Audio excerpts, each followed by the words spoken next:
Hello बच्चों, let's read the following question. Which of the following statements are true for oscillations of the mass suspended with a spring? एक spring से हमने मास को suspend किया हुआ है, उसकी ऑसिलेशंस के रिगार्डिंग कौन सा स्टेटमेंट गिवन स्टेटमेंट में से ट्रू है?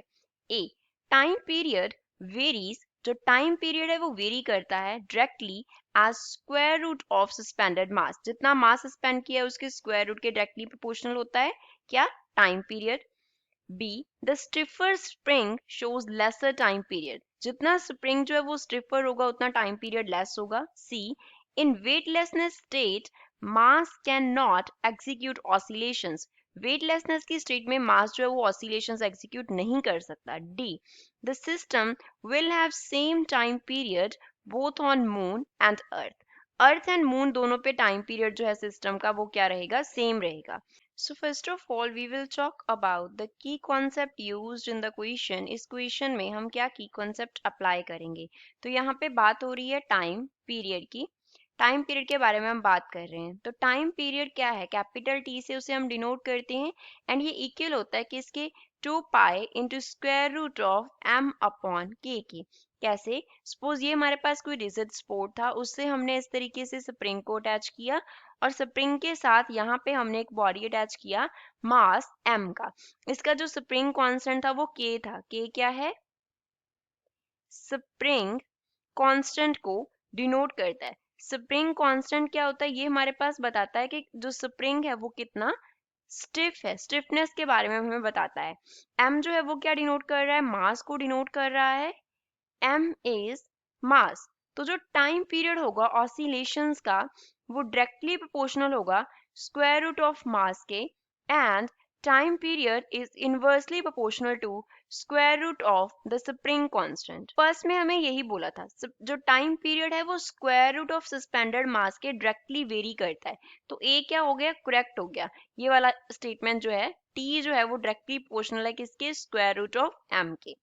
अब सेकंड में बोला था stiffer spring shows lesser time period. Spring अगर स्टिफर होगा, स्टिफर स्प्रिंग होगा अगर, that means the value of k is large. k का वैल्यू क्या होगा? बड़ा होगा. और अगर k बड़ा होगा तो कॉरस्पॉन्डिंगली टाइम पीरियड t भी क्या होगा? लार्ज होगा. लेकिन जो हमारी बी स्टेटमेंट में उसमें बोला stiffer spring used shows lesser time period. तो स्टिफर स्प्रिंग का टाइम पीरियड लेस नहीं ज्यादा है, तो बी हमारा इनकरेक्ट स्टेटमेंट हो गया. Third, in weightlessness state mass can not execute oscillations. अगर वेटलेसनेस की स्टेट होगी तो मास एग्जीक्यूट नहीं करेगा oscillations. Now we can see कि जो टाइम ये बी था और ये सी था. सी में टाइम पीरियड जो है वी कैन सी वो क्या है? Independent of G. independent of g, that is acceleration due to gravity. acceleration due to gravity के टाइम पीरियड जो है वो इंडिपेंडेंट है. अगर टाइम पीरियड इंडिपेंडेंट है दैट मीन्स जब वेटलेसनेस का स्टेट होता है तब क्या होता है? g का वैल्यू 0 होता है. वेटलेसनेस स्टेट कब अकर होता है? वेटलेसनेस का जो स्टेट है वो कब अकर करता है? जब एक्सेलेरेशन ड्यू टू ग्रेविटी 0 हो जाता है. तो अगर g का वैल्यू 0 हो रहा है तो उसका टाइम पीरियड पे कोई इफेक्ट नहीं पड़ रहा. no effect on time period if acceleration due to gravity is equals to 0. acceleration due to gravity 0 हो गया तो टाइम पीरियड पे तो कोई इफेक्ट नहीं पड़ा.